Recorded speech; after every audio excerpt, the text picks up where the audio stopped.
This is the type question I'll give you on the test. I do not like to give questions with decimals because that makes you rely on your calculator too much, and I don't like doing that. So usually I give whole numbers, and so that's usually, and I usually give more numbers than 5 because 5 is really not a good data set.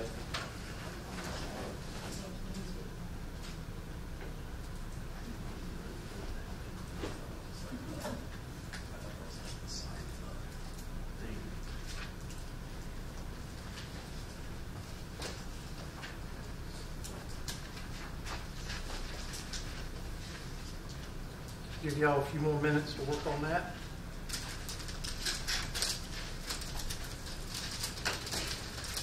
What am I looking for? Well, we've covered mean, median, mode, range, mid-range, variance, standard deviation, 5-number summary, normal distribution,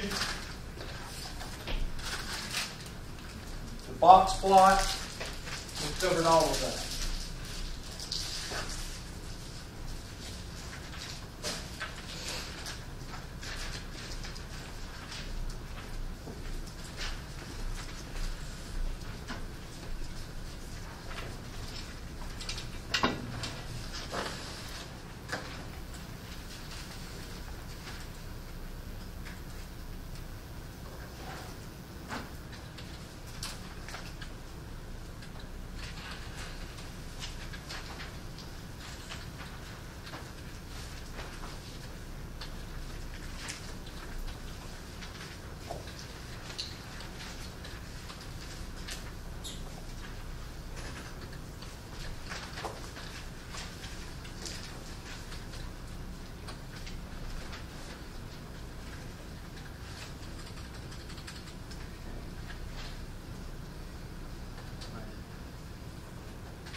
To a whole number?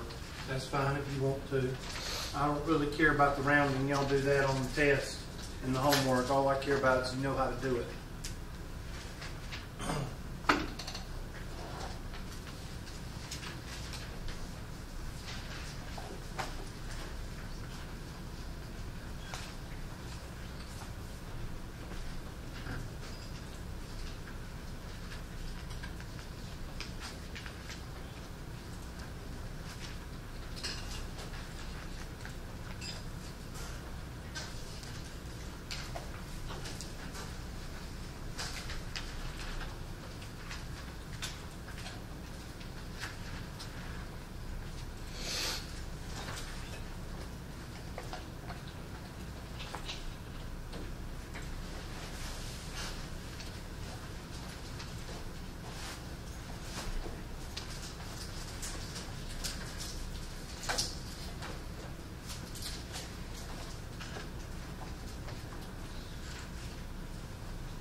that door locked?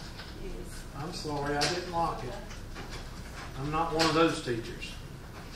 If you can unlock it, unlock it. Is it unlocked now? Thank you.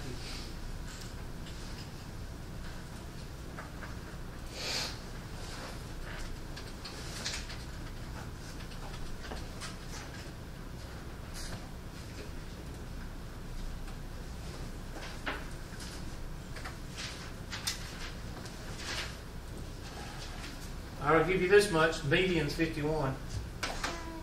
So at least you got that right. I don't really care about the mode, but it looks like the mode is 46.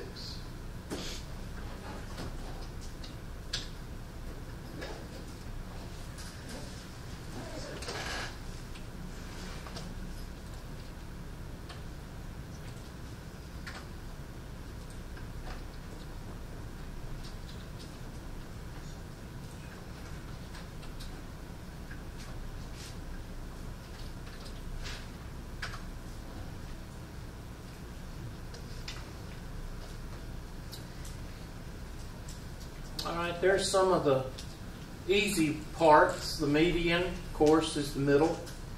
The mode is the one that shows up the most. The range is your highest minus your lowest. Mid-range is highest plus the lowest divided by 2. And let's find the mean. So the mean is going to be equal to, add them all up. And in this case, divide by what? 15? There's your mean. Yes, ma'am. Okay, isn't there more than one mode? Oh, is there? I thought 44 and 51. Okay, I didn't even see it. Is 46 and 51? I thought 44 was one too. Okay, 44. Good.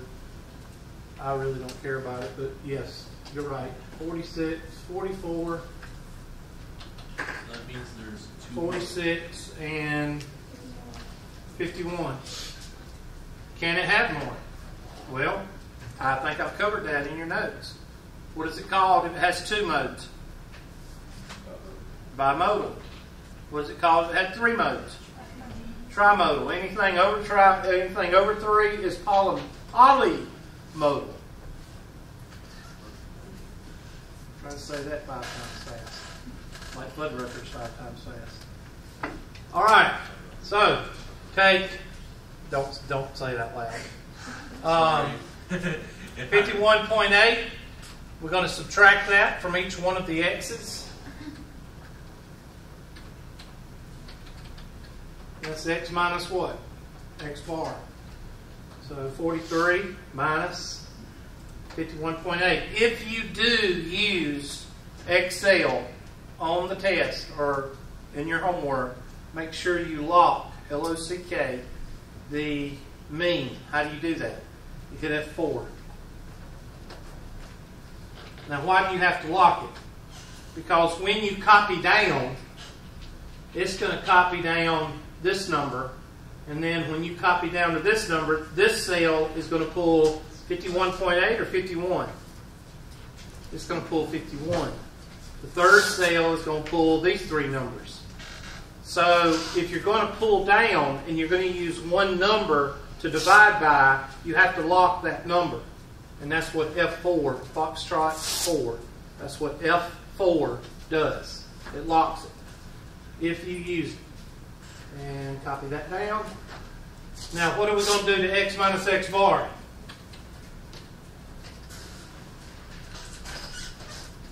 That's not rhetorical, I'm asking y'all. We've done this in class. What are we going to do to it? Square it. Good. So we're going to raise that, and we're going to square it.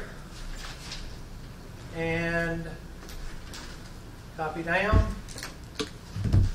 And what are we going to do to all those numbers?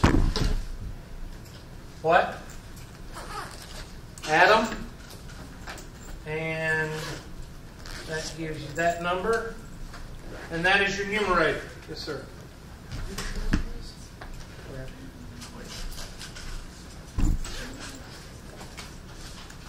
Okay, that would be x minus x bar. So you type the equal sign. Equals. And then you're going to have to type in calculate 43. I think he expected us to educate ourselves by doing the homework. And minus. And then click on the mean. And then I had to mute okay, and then my brain to a pull, but I'd say so.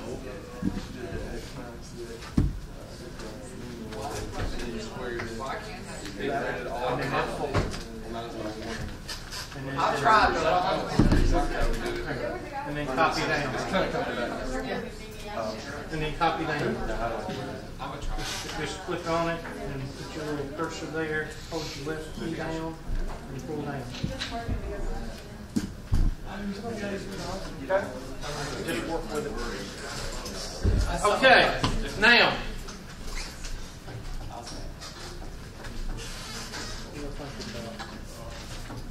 All right. That is your numerator. So I showed y'all the formula for the standard deviation or the variance is equal to the square root of the summation of x minus x bar, quantity squared, over n minus 1. So what's that number right there? That's 754. What is that? It's your numerator. Over 14. So your variance is equal to that number.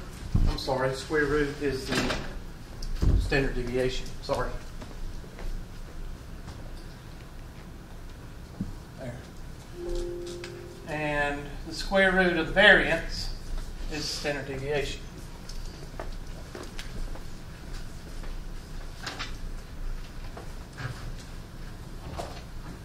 So, that's equal to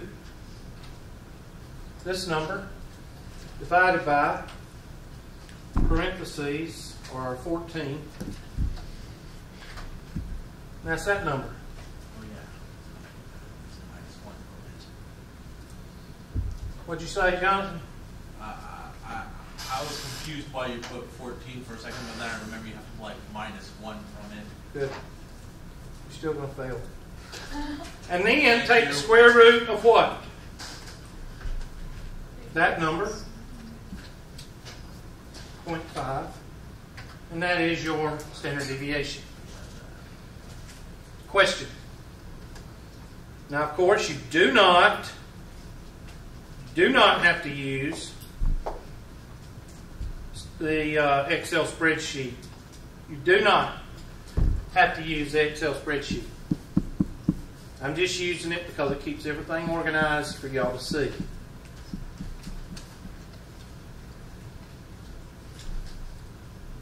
Now, my wish is that you understand how to get the standard deviation before you use the calculator. Okay? The reason for that, so you don't depend on what? The calculator. We've already got people like that running cash registers who can't make change. Okay, so I don't want to produce people like that.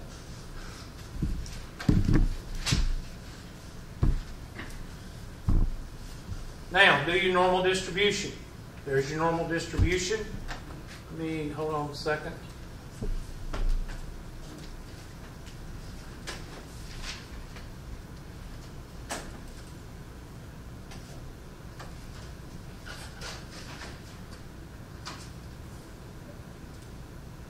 Yeah, just come on in. That's fine. Whenever. There we go. So your normal distribution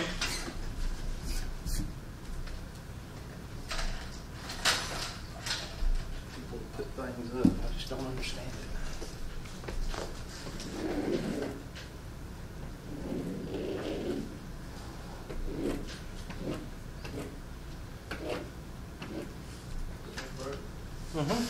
What's all that stuff to the side with the minus signs and stuff? Jonathan, what does that say right there? It says x minus x bar. Okay, what does that say? X minus x bar. X minus what? X. X, what's that on top? Squared. No, what's that on top of the X? Symbol. Just say bar. Bar. X minus X bar. X minus X bar. X minus X bar, quantity what? X minus X bar, quantity. You got it? Trying to help you out. You can't read it. Hold on. There, how's that, Jonathan? Is that better? It's my fault. I know it's my fault. I know, but I had to Educate yourself. educate myself. There you go. So it's like I got something different. I got this like this kind of sideways M next to an X with an I Okay. subscript. And you keep trying is what gets me, Jonathan. I don't know why you keep trying. Keep trying what? You should quit. I tell you, you quit and you just keep trying. Why you keep trying? You just don't know. It's just in you, isn't it? All right. Everybody good? Now what? Yeah, where did you get those numbers from on the normal distribution? Well, what's in the middle? The mean is in the middle. Okay, and what do you add on both sides? What do you add on the right side? I didn't cover this? No. Okay, I'm sorry I get y'all mixed up with the 103. I'm sorry. You're talking about the empirical rule, right? Yep. Here is the mean. Go to the right, 2 places. You add the standard deviation. You always add the standard deviation and subtract the standard deviation on the left. 51 plus 7 is 58. 58 plus 7 is 66. Okay? Now, I'm not going to do the decimals. Okay? Y'all do the decimals with your calculator. 51 or 52 minus 7 is 44. 44 minus 7 is 37. That's how you do it. Now, the empirical rule. If I didn't cover that, did I cover the empirical rule? Did you already go over how to find the variance and standard deviation as well? You did? Okay. I just wanted Now, did I cover it before? No. Okay. The problem is I'm getting y'all mixed up with the 103. And I think y'all missed 2 classes. Yeah. So they watched it. That's it. Yeah. Okay. All right. Okay, Jonathan. You come up here and tell everybody how to do the standard deviation. All right. Here we go. Let me rewrite it. The variance. I'm just kidding, Jonathan. I'm just kidding. You can sit down, Jonathan. I appreciate you trying. You're still going to fail. All right. Variance is equal to x, the summation of x minus x bar, quantity squared, over n minus 1. Now, what does that funny-looking e mean? That means add them all up. This means x. That means the number that is given. Each one of these are x's. Okay? This is the mean. If we did not have calculators to do everything for us, this is the way you would do it. You take the mean away from each of the x's. 43 minus 51 is what? Or 52. 43 minus 52 is negative 9. 44 minus 52 is negative 8. 44 minus 52 is negative 8. 46 minus. And eventually it starts to level out and you start offsetting your negatives with what? Positives. That's the way it always works. Okay? Then you take x minus x bar and you square it.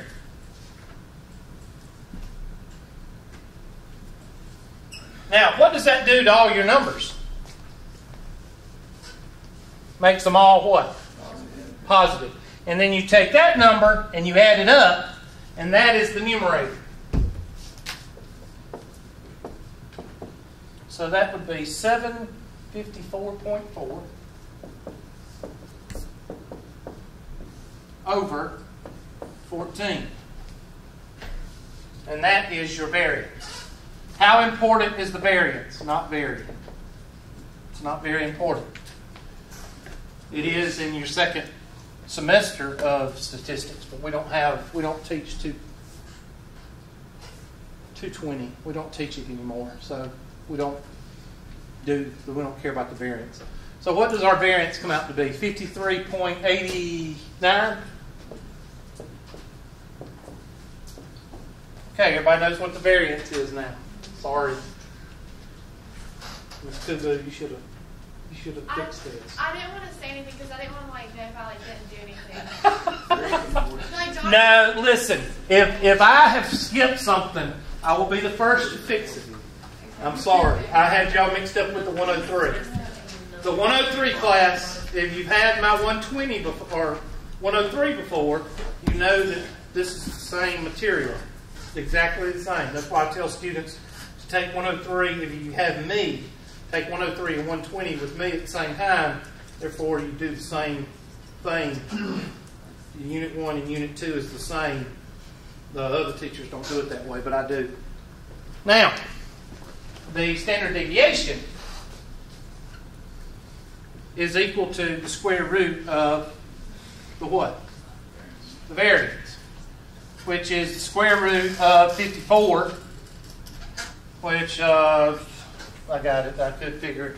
If you don't know how to find the square root of something, square root of 49, square root of 64, that's 8, that's 7. What's in the middle of 7 and 8? So find the middle of middle of middle, which is called interpolation, and you can find, eventually you can find 54. So 50 to 64 is what? What's the difference between 50 and 64? 14. Half 14 is 7.5, because that's one more. So 7.5 plus this, 7 plus 49 is 56. So if you want to go one more, half of 7.5 is 3.5 or something like that. So that'd be the square root of 52.5 is equal to 7.25. So that's what's between $7 and $7.50. $7.25. So I would say probably around 7.4. I don't know, but let's see. What did I get? 7.34. Okay, I'm a little bit off. $7.34, $7.40, I'm off by 6 cents. So 7.34. Y'all know how to get the standard deviation now. What is the standard deviation? Well, I asked you before what the mean was, and y'all told me that the mean, after I gave y'all the definition of the mean, is where there is no what? Variance. Remember, it's a straight line across it. So what is the standard deviation? Standard deviation, and I don't know if I've told y'all this or not, so I'm just going over everything twice, or to me it's twice. I don't know if I've told you what standard deviation is. So I'll put up my handy dandy whiteboard. And the standard deviation, keep my mind on the board. There. Standard deviation is basically a number. Now this is a Huberdism. This ain't going to be in your book. A number that measures how tight the data is. Now that's the Huberdism definition. All right? How tight the data is. What does tight mean? Well, did I show you the bearing and the shaft? Okay. Well, there's two definitions. Slop and tight. All right? If there's a lot of slop, there's a lot of variance. If there's a lot of variance, the standard deviation is going to be wide. In other words, it's going to be very far apart. If the data is tight, you have less variance. And standard deviation is going to be close. You also know that what numbers are going to be close together. The two numbers that are going to be close together, what are they? The mean and the what? The median. Mean is going to be close to the median. What about over here? The mean is not going to be close to the median. So when you see the two words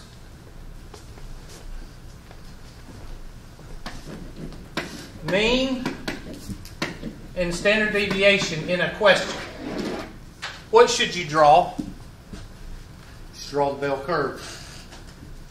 Why? Because the bell curve helps you visualize your data.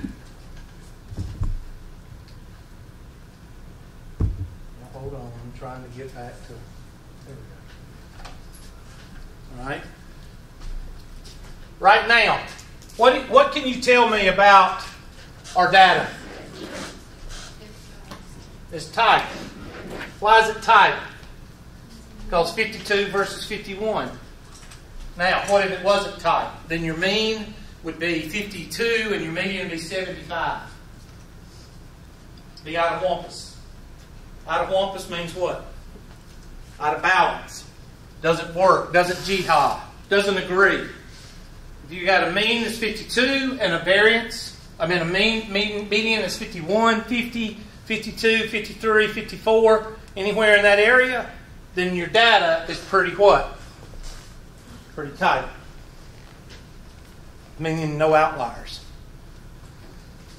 See, it's not just calculate the data, but calculate in what?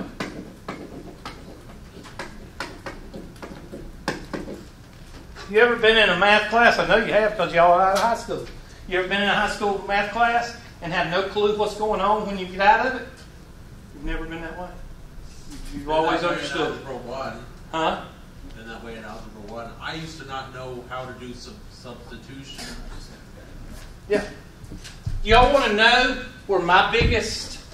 I was in calculus, and I used to throw the desk over in calculus. I used to get so mad. You know why I used to get so mad? Because I didn't understand algebra. And I didn't understand one part of algebra. I'll show you what I didn't understand. Y'all going to laugh. I didn't understand this.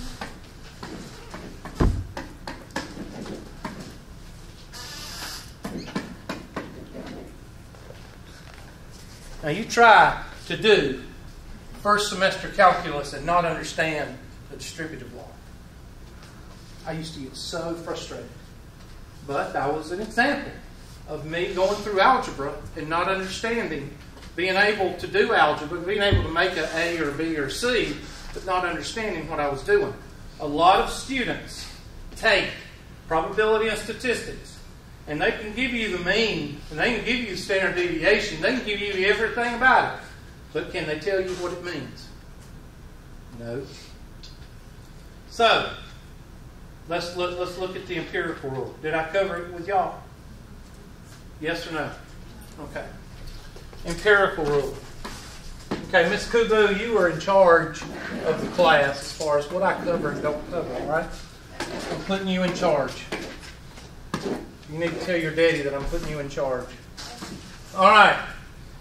The empirical rule is in your book. Somebody find it and tell me what page it's on.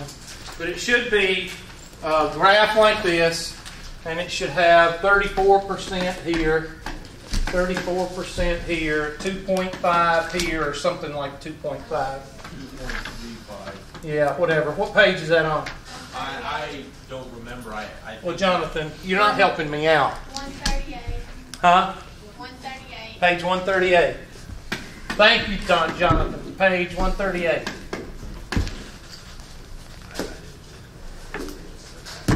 What is this, 12.5 or 13.5? I always forget it. 13.5. Okay, everybody get to that page.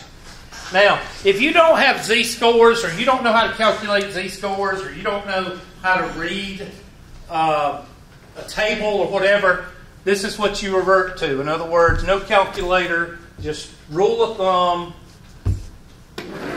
Just remember the empirical rule.